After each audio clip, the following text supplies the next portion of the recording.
தேவைகளை பூர்த்தி செய்யும் தேன் சொரியும் மூன்று தமிழ் குமராவும் கோவிலாகும்.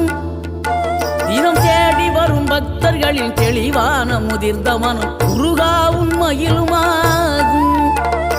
வேடனூறு கொண்டு பெருவேங்கை மரமாகி நின்ற வென்றீர் அணிந்த முருகன், நீ வாடுகின்ற உள்ளமதில் வற்றாது அருள் சேர்க்கும் வானோர்கள் போற்றும் தலைவன்.